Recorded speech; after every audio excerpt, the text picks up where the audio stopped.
Hello and welcome back to the OS Talk. I am Deadbeat and I am joined with MatsumotoRise from the OS World Cup Chinese team. How are you?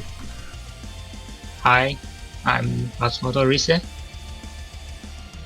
Awesome, and we do have Zetra here as well, who is feeling a little bit under the weather, but aside from that, how are you? I'm doing good. Just a little bit of a congestion. Really glad that we got to talk from both sides of the teams for the World Cup. It's very interesting to be able to get information off both sides and just see how they're feeling with the cup.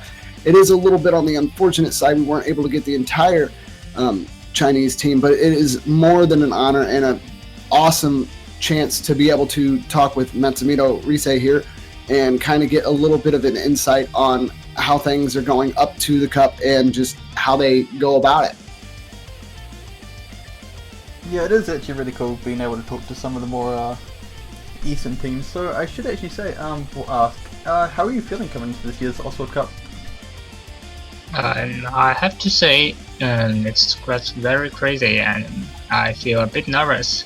I just attended last year's OWC, but I stopped focusing on playing Osu since February this year, and that time I played with Mouse and for several months and just come back in October. That was just late, and actually when I was playing on the first week, it's really shaky for me, and I didn't do well. I didn't do well. Yes, but I think in the following weeks I did better, and my hands stopped shaking. Got better score, and this makes me more confident about OWC this year. Yeah, I mean, last year you guys had a really good round though.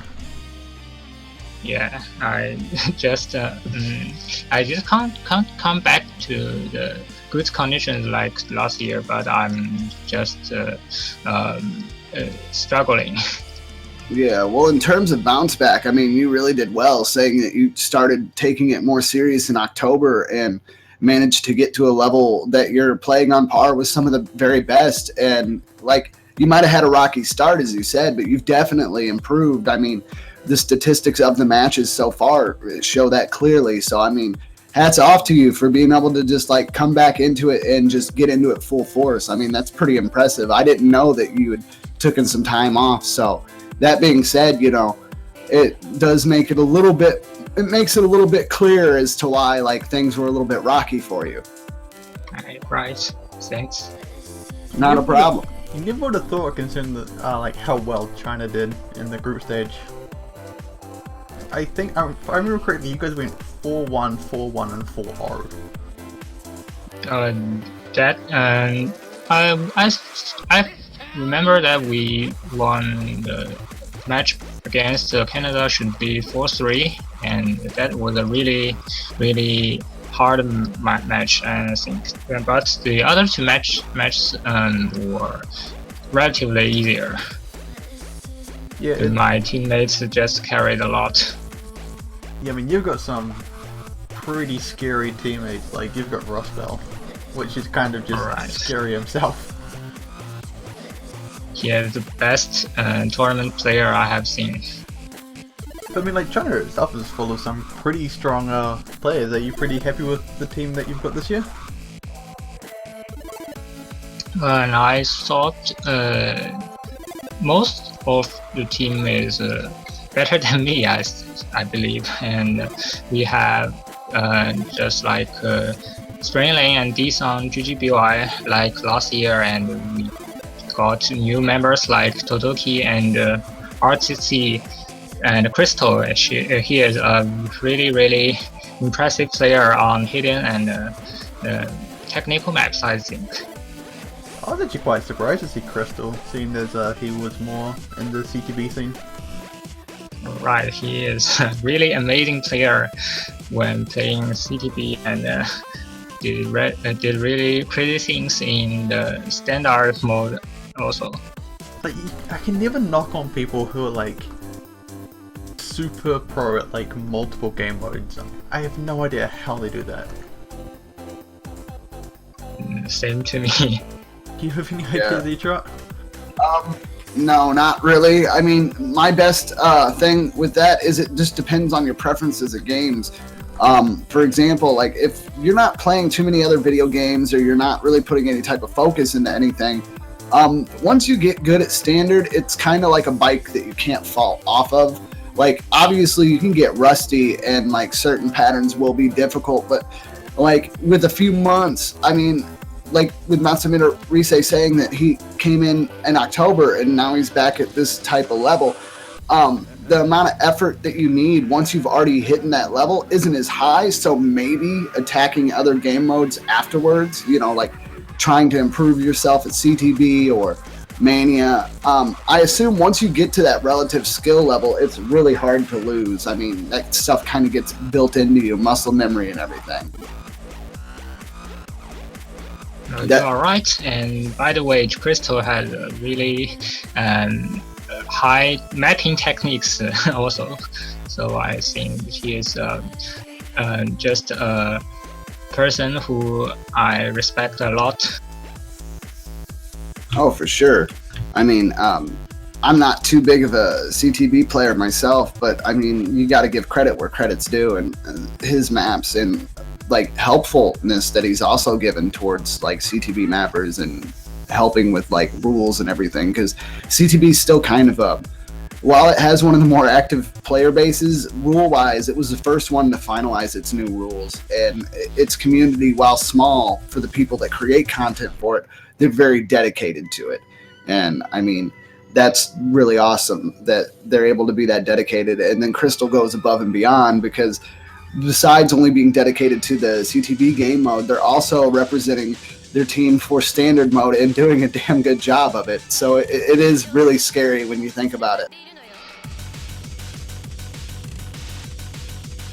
But that kind of moves us on to our next question, and I want to go ahead and get this one because this one's really important to me, because I really want to know how you feel about this. You guys are back at the grand finals, the same as last year against the US. Do you think you guys have the ability to take them down this year? I think Team US this year has a really scary roster.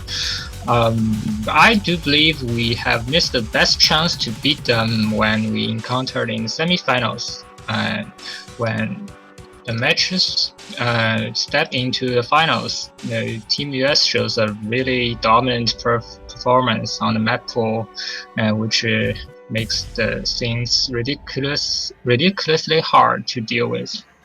But we haven't gave up yet, and we're still making progress on the pool. And Toy is in Japan. I have heard about it, and so he should not be on his familiar setup, or yeah. So would be you are correct. It would be a point that we could catch up, I think. Oh, for sure. And I mean, I know that like at the same time when saying that, you're kind of like, it's not as familiar, but you got to take every advantage you can get. I totally understand that. And that might be a capitalistic way to go for it. I mean, if he's not going to be on his normal setup, it might be off. And not to mention, he's going to be pretty nervous. At least I would assume that's a lot of extra pressure, because from what we've heard, he might be actually playing at the OS headquarters. So he's probably going to have like Peppy behind his shoulder, and I can only imagine that making anyone like drench buckets of sweat and nerves for something like that. And hopefully he don't let the nerves get to him, but I would die personally. Oh, I heard about that. Toy will play the OWC finals in Cookies' house or something. Oh, he like rejected the offer. He's gonna go play it. Oh, that's great. Yes, and he said he would start a live, and just a very scary thing, I think. Oh man, that is definitely crazy. I did not actually know that, so that's news to me even. And I bet you Peppy's just feeling a little bit on the sad side there. But I mean, like, yeah, I can understand going with Cookie Z's offer. Like, I mean, that's one of the biggest players out there. So, like, in terms of player hype, yeah. And, like, obviously, like what the chat's saying, somehow they should have set up something where Cookie Z and Toy could have been in O's office and Cookie Z just been Toy's personal, like, hype guy. And that would have been great. That would be really hype. But I just don't think I could. I don't think I could deal with that much stress. There is one other question I'm going to go ahead and go over. Then I'll hand it back over to Deadbeat to ask the questions. But I'm not sure if you've noticed this, but there's been quite a strange pattern that goes on with the last few years of the World Cups, where the OWC champion always comes from the losers bracket. So with that in mind, are you feeling good about the upcoming match? Not really, but we actually have 3 more matches than Team US the last week, and we have more experience, I have to say. But US this year is in the winners bracket, and the match schedule is in their favor. So we must beat them once when they are in better condition than us. It's really, really hard. Oh, I can imagine. I know timing's always really terrible for these things, and like, as someone that usually has to get up to keep track of the matches and whatnot, for like being in the United States myself, like times usually aren't that great, and even I was like, oh, wow, that's actually somewhat feasible for me to get up for. And, you know, while that's going to be good for them, at the same time, I feel like the stress and the distance of Toy, like we're not even 100% sure. Like, he says he's going to go with Cookie Z, but anything can happen. And with travel, like, there's all kinds of crazy stuff. So it's really up in the air. But I feel like if this wacky curse of ours continues to go, you guys definitely have a really good chance. And like you said, you've played the map pool a little bit more than they have in terms of like live competition play. Obviously, it's up in the air on who played, you know, more during practices and whatnot. But with that, you guys have a really good chance at this. I mean, we also did an interview with the U.S. Yesterday, and while they said that they weren't extremely overconfident as well either, they said it's up in the air, it's anyone's game. So, I mean, that is really good when you look into it. I mean, you've got them saying they're not sure, and you guys got worries. So it's easy to see that both sides are a little bit unsure how things are going to play out. Yeah, we should struggle for it, but chances are fail, I think. I'm a little interested though, because you were saying that the time itself seemed better for the US. Wouldn't midday be a rather good time to play? Midday is for Team China. Yep. But Team US should be in the night, since like 8 or 9 o'clock in the west seaside, or something like that. That would be the golden time for playing OSRISE. I would have thought, like, for me it's around like midday when there's like nothing going on. No, I know what he means. It's like when you've been playing, like, nighttime and OS just simulates, like, you can get A's all day at the very beginning, but once you've kind of been in game for a little bit and you've had time, like, that's when you're on fire. And late night is when you're, like, most accurate. At least I know it's always been like that for me. Like, I just full combo better. Like, earlier when we were playing multi-deadbeat, like, normally I can't play marathon maps, and I won first place in that 16-player multi-room every marathon map we played.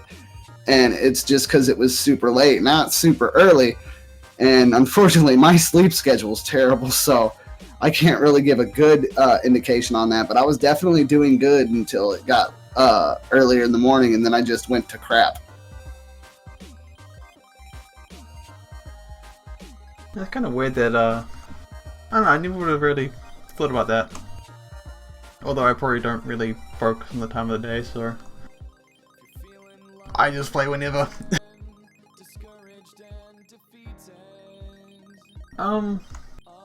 But moving on from that, have you actually been like doing any sort of special training for the upcoming finals, past practicing the map pool?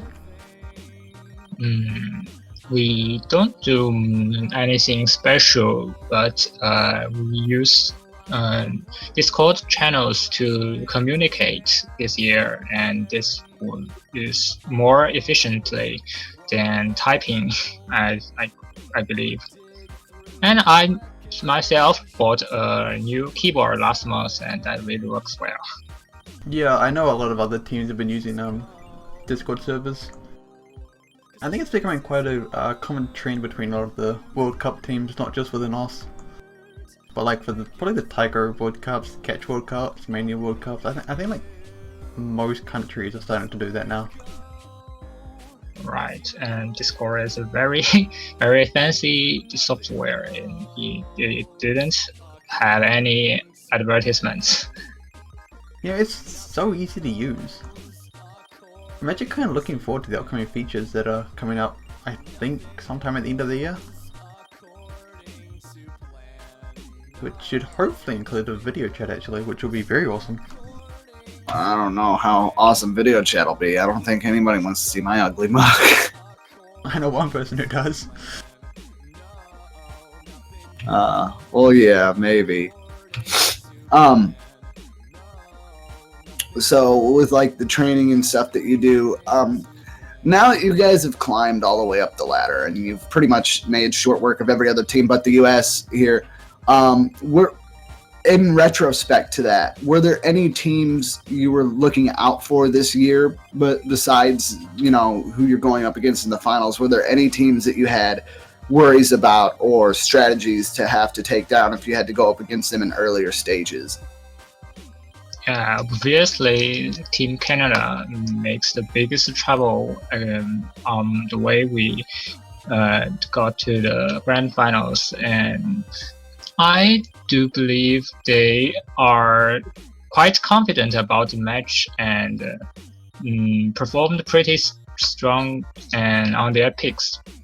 We just fell into a tiebreaker and only won with a small margin. And another team that we cares a lot is Team Poland. Poland this year had a very competitive roster, and we met once in last year in semifinals. But when we finished the group stage this year, I just found out that we would meet again in quarterfinals this year, and therefore I just paid close attention to them, like Rock and Wobble Wolf or Wheelchick. They are both very consistent players, and during the early stages, they are the team that we are really scared of, because they are the only team that 4-0 all the matches in the group stages. Yeah, I mean, Poland has been a really scary team throughout the past few years. Like, I think last year they came... I think the last few years have been top 3 consistently. Yeah, they are third prize, I think. Yeah, we just won this year because of Rafis' absence.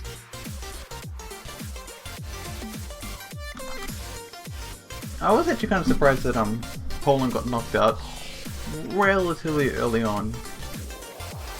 It just depends on UK's performance, and like Bubbleman, a really beast player who FC anything on the match against Poland, and they swept out Team Poland. Really surprising that thing.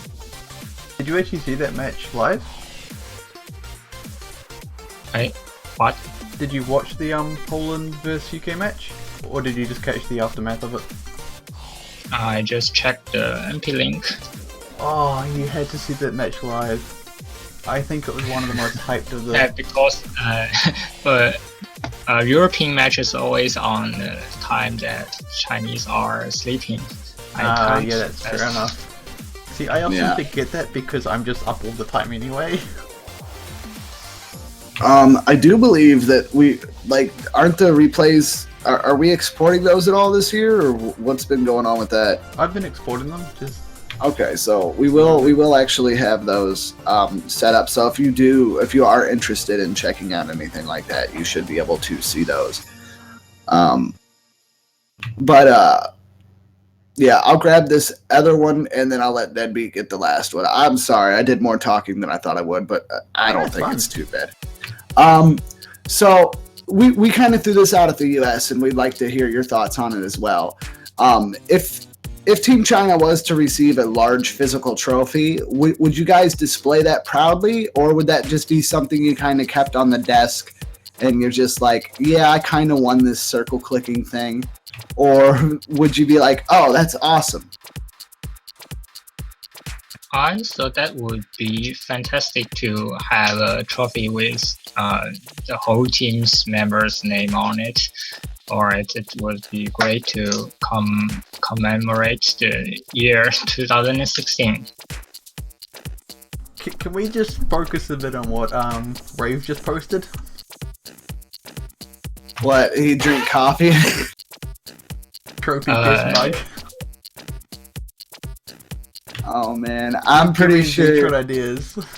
No, I'm pretty sure that would literally enrage Pepe. Like, I could understand if he sent O's coffee mugs to everybody, but if he went through this huge debacle, because like making that thing wouldn't be the hard part. The hard part would be making it, getting it like licensed, and then getting it shipped, and then for someone to just go and like, I can see it now. This just have a group picture with everybody there. Just either have it filled with coffee or have it filled with some kind of alcohol, something where you really shouldn't be putting it into a cup of that sort, and just being like, yeah. And I could just see Pepe like, I should have just sent them coffee cups. Sad thing is that actually does sound tempting to do. That's evil. It really is. All right, Deadbeat, you could ask him that last one, and I wonder what they're going to say here, because I'll say what the Team US kind of went on for their idea of a cool prize. But yeah, go for it. The US give a pretty class this one. So what do you think would actually make for a pretty cool Oswald Cup prize? In my opinion, the crow prize should be unique and which is produced limitedly. And just like last year, Osu coins and markups, those are the things which you can't buy in the Osu store. And I appreciate the combination a lot. Coin is like a medal to imprint the rankings we got, and the cup is for daily use. And I just use the cup to like drink coffee or drink teas. And I really suggest this year there is possible Pepe could made a also keyboard or something used as often as that.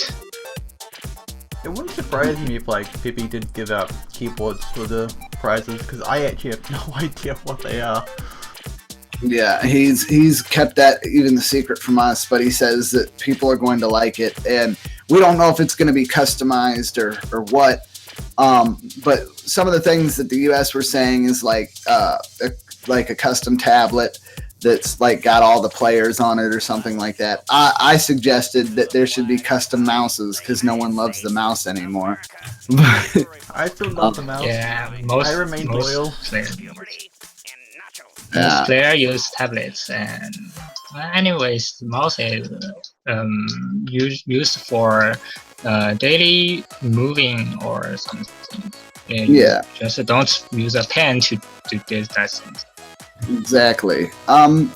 And then the last thing that we kind of talked about is I think it'd be cool if like the winning team got a Letterman jacket made. Like each player got their own jacket customized to them. I don't know how it would go, like, because you can't use user avatars because then you come across the line where it's like, you know, copyright and stuff like that. I don't think you'd be able to get away with using those. But something like just having your statistics and maybe like the team flag on the back of it and then all the players that took part would be something neat too. But that's all just speculation, obviously. I mean, there are a lot of cool things you could do for prizes. I think another cool thing, which I never talked about, would be like having the somehow putting the team on the main page of us, like in the actual client itself, or like gave the user panels in game a different color or border or something. All right. Well, we're getting 20. Okay, yeah. All right. So we have a little bit more time here before the interview gets up. Oh, Deadbeat, you think maybe we should open it up to just a few questions from people, like just via text, obviously. No, and I can always just ask a few other questions because I would be interested in some of these ones as well. Like, what would you say was your favorite map pool from this year's World Cup? Oh, my favorite map from map pool. No, just your favorite map pool. Like the round of 16 map pool, the group stage map pool, the semi-final map pool. I do believe round of 16 not the best, but semi-finals looks well. Just like Volcano, Legend, Saigo, Sakura Zensen, and Okinos, and they are really good maps, I think, to play in a tournament. Wait, was it the semifinals or the quarterfinals that was like the AR map pool, the AR8 map pool? AR8 map pool, I think it should be quarterfinals. Have a lot of, not a lot, just Raging and something like Connect in a sense. Oh, okay, Night of Nights also. Oh, I was so happy to see Tiebreaker. Night of Nights. I was so happy to see Night of Nights in the map pool. I was surprised it got played, in all honesty. That too. I was even happier to see it get played. Like, gloves to the DJ pop. Yeah. One question I have to ask, and this one's a little bit on the silly side. Now, with Bass Drop Freaks, or Bass Drop, however it goes, have you seen the storyboard for that? I just saw it one time when I checked the editor of this map, but I haven't seen the full storyboard of it.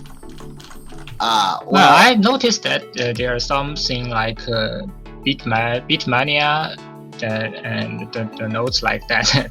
And anything others I can't remember. It's very flashy, and just a heads up, I don't know if you've ever used the tournament client. I know it's getting more and more use for everyone to be able to use it, but you don't want to accidentally leave on storyboard with that map. It will not like you. I just can't imagine how to play that map with the storyboard on. Yeah, I mean, yeah, I guess we could go ahead and ask that. Do you use background dim heavily, or are you more of a purist? Do you like use a customized skin, or do you stick with the default? Oh, I use custom skins, but I just modified one from an early version of Rapidus skin, and that works really good. And I used the 100% dim. I thought it's just the totally black playfield, and that helps to read a lot. Oh, for sure. Do you sometimes turn that off if the map has an interesting storyboard? Sure. Just like the map in semifinals called Euclid. Yeah, that by far map. I think it's I have once played that map with hidden and with the storyboard on. It was really crazy. Oh, how would you read that? Yeah, just very very hard. I even can't do that well to get only 300 combos like that. But I just feel funny to play like that. Yeah, like that storyboard was amazing. And really impressive. I mean, obviously, I'd imagine the only time you don't have to dim the background is when you run into a map. Well, actually, never mind. I forgot. That's my old showing. I was about to say when combo colors are darker, but you could just turn those off too nowadays. Yeah, I have experienced those time that you can't adjust the dim, and you could only like delete the background to make the playfield black. And yeah, but I played with backgrounds earlier, like in 2011, and that time anything works well also. Yeah, I've always been a full graphic player for the most part.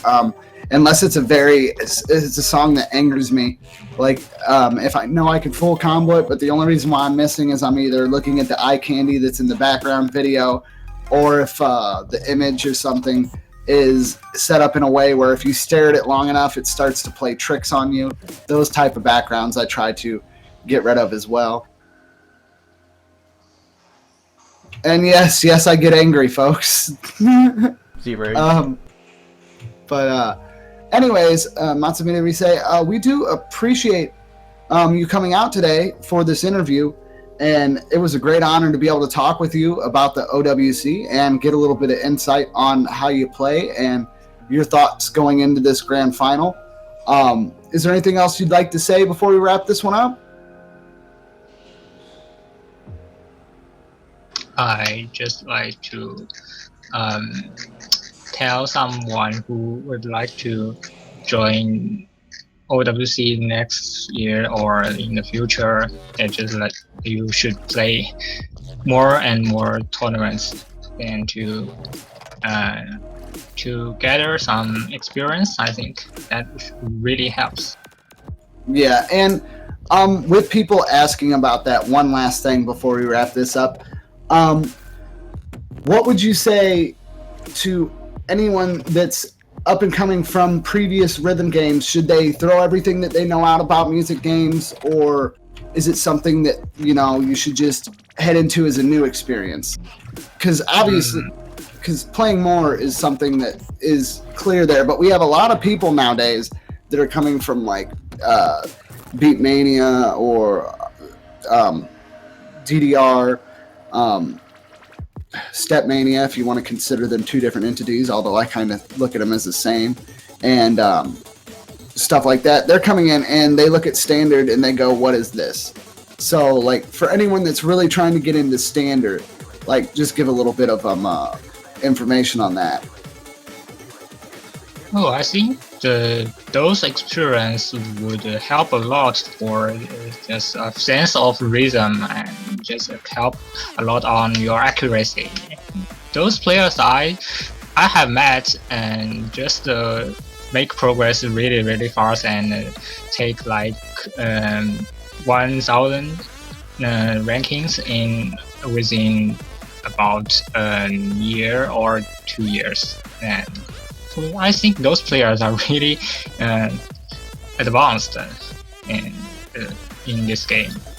But also doesn't improve the other Mark's music games a lot. And I can't play any Mania maps, despite I practice a lot. Yeah, I think there's just different judgment windows between each game mode, really. I think that causes a lot of the issues. But I think with that we will wrap this one up. Thank you once again for coming out today to participate in this interview, and good luck in your upcoming Grand Final match. Thank you.